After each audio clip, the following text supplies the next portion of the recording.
மான்ட்ரி சிட்டியில் மான்ட்ரி பே பக்கம் 17 view points இருக்குது. அந்த கடற்கரை ஓஷன் இதில் இது ஃபஸ்ட்டு இது ஷெப்பர்ட் நாள் அப்படின்னு சொல்லிட்டு. ஆக்சுவலி இது வந்து ஷெப்பர்டு SHEPERD ஷெப்பர்டுங்கிற பேரை இவன் தப்பாக வச்சுட்டாலாம். SHEPHERD அப்படிங்கிற மாதிரி தப்பாக வச்சுட்டாலாம். 1929 வச்சது, அது அப்படியே நிலச்சி போச்சு அது. இப்போ இந்த வியூ பாயிண்ட்டை நம்ம இங்கேருந்து ஸ்டார்ட் பண்ணலாம். வாருங்கள். 17 மைல் டிரைவை நம்ம இங்கேருந்து ஸ்டார்ட் பண்ணுறோம். ஷெப்பர்ட்ஸ் நாள் ஃபஸ்ட்டு இது மான்ட்ரி பே ஏரியா. இங்கேருந்து வியூ, கடலோட வியூ, மரங்களுக்கு பின்னாடி நீலம், வானத்தும் நீல அந்த சமுத்திரமும் கலக்கிற இடம் தெரியறதா? ஓகே, ஹக்கிள்பெரி ஹில்லோட டாப் வியூ அதையும் பார்க்கலாமா. அப்புறம் இங்கேருந்து அப்படி பார்த்தாக்கா சாண்டா கிளாஸ் அந்த வில்லேஜ் தெரியும் அப்படின்னு சொல்லிட்டு சொல்கிறாங்க. வியூ பாயிண்ட்டு இந்த பாயிண்ட்லேருந்து நிறையா அங்கே எதுவும் தெரியல, அதான் தெரியல.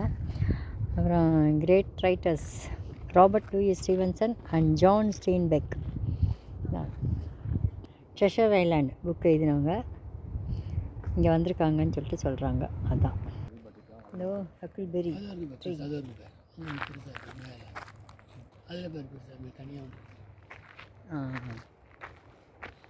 ஹலோ,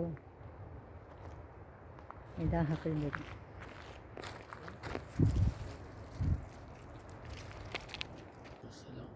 அதுதான் சாண்டா கிளாஸ் வில்லேஜும் இருக்குதாம்மா. 1602 ஸ்பானிஷ் எக்ஸ்ப்ளோரர்ஸ் இந்த மான்ட்ரி பீச்சை பற்றி கேள்விப்பட்டிருக்காங்க. பட் அவங்க அதை கண்டுபிடிச்சி இந்த இடத்துக்கு வந்து ரீச் ஆகிறதுக்கு பல முயற்சி எடுத்ததில் 1769 தான் இது சக்ஸஸ் ஆகிருக்கு. ஸோ அவங்களுடைய பேராலேயே இது ஸ்பானிஷ் பே பீச் அப்படிங்கிற மாதிரி பேர் வச்சுட்டாங்க அப்படின்னு போட்டிருக்கு இதில். ஓகே, தண்ணி வேறு பக்கத்துலேருந்து அப்படியே வருது.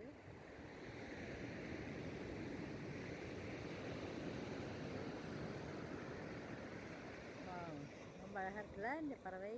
ரெஸ்ட்லெஸ் சி போகிறது. The restless sea earns its name as one of the most turbulent sections of coastline in Pebble Beach. Waves are constantly converging and crashing into each other, likely caused by submerged rocks.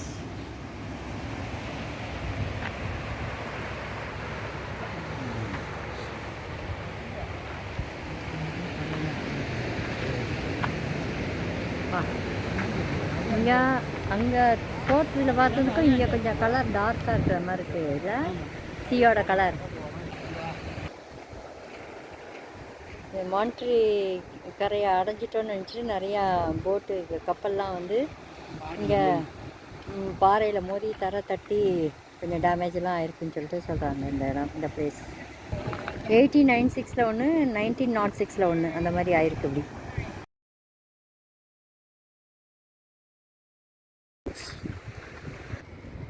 பாறையோட அமைப்புலாம் சூப்பராக இருக்குது.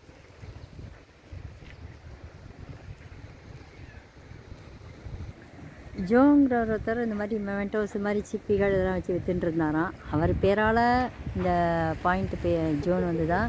ஏன்னா இந்த இடத்துக்கு ஜோங்கிறனால அவர் பேர் ஜோவான்றல point ஜோன்னு, அதனால் இந்த இடத்துக்கு பேர் 5th இதுக்கு வச்சுருக்காங்க.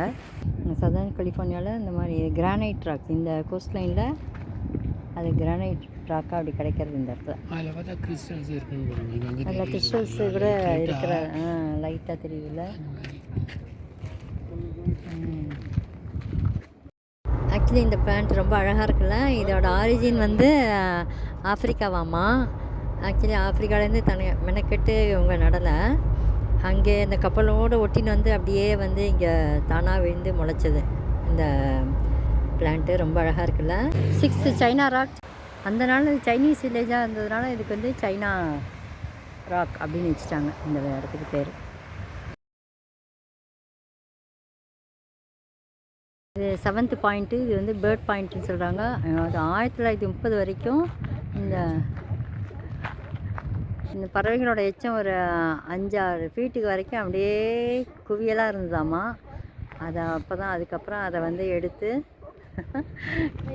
சூப்பராக இருக்குல்ல, அழகாக அப்படி ஃபோட்டோக்கு போஸ் கொடுக்குது. அப்புறமா அதை எடுத்து அது உரமாக மாற்றி அதை க்ளீன் பண்ணதுக்கப்புறம் இப்போ சி லைன்லாம் வந்து இங்கே அப்படியே அழகாக ஜம்முன்னு அப்படியே குளியல் சன் குளியல் எடுத்து அப்படியே ரெஸ்ட் எடுத்துகிட்டு இருக்குதுன்றாங்க. சன் சி லைனோட பேர்ட்ஸும் நிறையா இருக்குது. அதோ அந்த பாறையில் அவ்வளோ பேர்ட்ஸ் உட்காந்துருக்கு. சி லைன் சவுண்டு கேட்குறது ஏதோ அங்கே தூரக்க அந்த ஒரு இதில் கொஞ்சம் தள்ளி தெரியுது. பட் கேமராவில் தெரியுதான்னு தெரியல. சவுண்டு கொடுக்குறது குரல் மட்டும் கேட்குது, வாய்ஸ் கேட்குது. ஆனால் எங்கே இருக்க தான் கொஞ்சம் கரெக்டாக தெரியல. ஒரு அனுமானமாக அந்த இடத்துல நான் பாயிண்ட் பண்ணுறேன் நினச்சின்னு இருக்கேன். அந்த இந்த பர்டிகுலர் அங்கே இருக்குது அந்த சி லைன். நிறைய சி லைன் இப்போ வந்து பாயிண்ட் இது சீன் ராக்குன்னு சொல்லியிருக்காங்க. பட் ஆனால் ஒரு சீலை கூட பார்க்க முடியல. 9th பாயிண்ட்டு ஃபேங்ஷன் பீச்சு. ஆக்சுவலி இது க்ளோஸ் பண்ணியிருக்காங்க, பார்க்க முடியாதாமா. இது 10th சைப்ரஸ் பாயிண்ட்டு. ஆக்சுவலி இது க்ளோஸ் பண்ணிட்டாங்க. ஜூனில் மட்டும்தான் அது ஓப்பன் பண்ணுவேன்னு சொல்லிட்டு போர்டு வச்சுருக்காங்க. ஸோ 10th க்ளோஸ் பண்ணிட்டாங்க. ஸோ இது 11th வந்திருக்கோம், கிராக்கர் க்ரோவ். ஸோ இங்கே ஓஷன் கிடையாதான். அந்த கிராக்கருங்கிறது ஒருத்தரோட பேர். இது இங்கே சிப்ரஸ் ட்ரீ தான் மெயினு. ஓல்டஸ்ட் ட்ரீ இங்கே இருக்குங்கிறதுனால இது ஒரு பாயிண்ட்டாக வச்சுருக்காங்க. அதுதான் இங்கே வந்து பீச் இல்லை.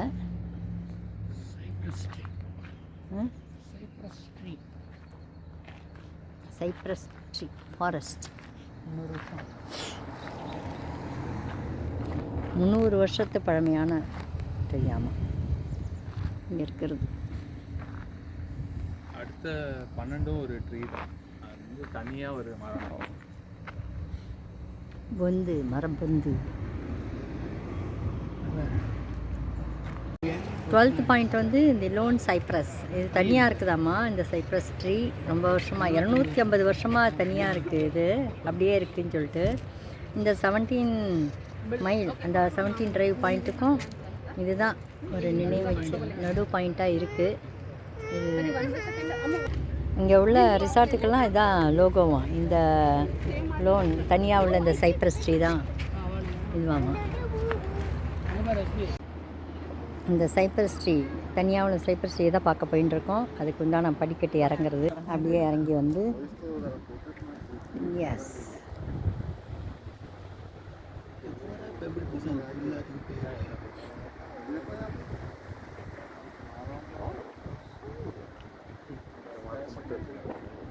பெஸ்காடரோ point.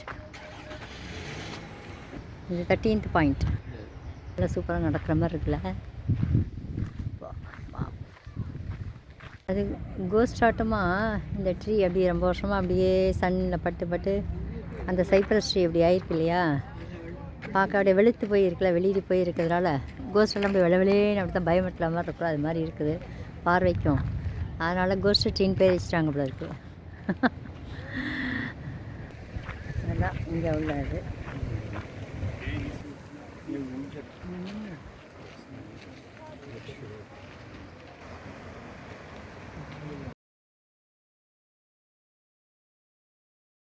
Centre 14th golf tournament இங்கே தான் நடக்கிறதாமா. இந்த அமெரிக்கன் கோல்ஃப் டோர்னமெண்ட் கப்பு தான் 2027 நடக்குமா திருப்பி? ஓ 1895 அப்புறம் 1972வா?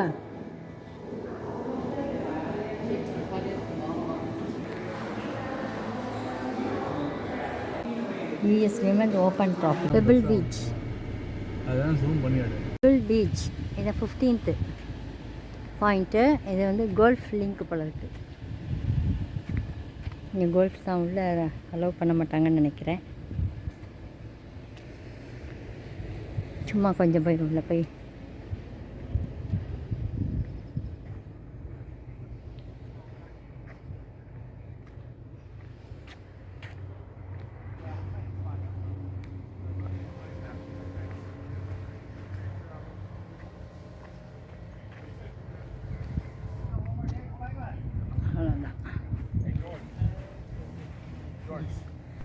WVT கிறிஸ்டியன் சென்டர் ஹாஸ்பிட்டி நடக்கிற இடம். அது பாயிண்ட் மிஸ் பண்ணிட்டோம். அது எங்கேயோ வேறு எங்கேயோ போகிறது போல இருக்குது.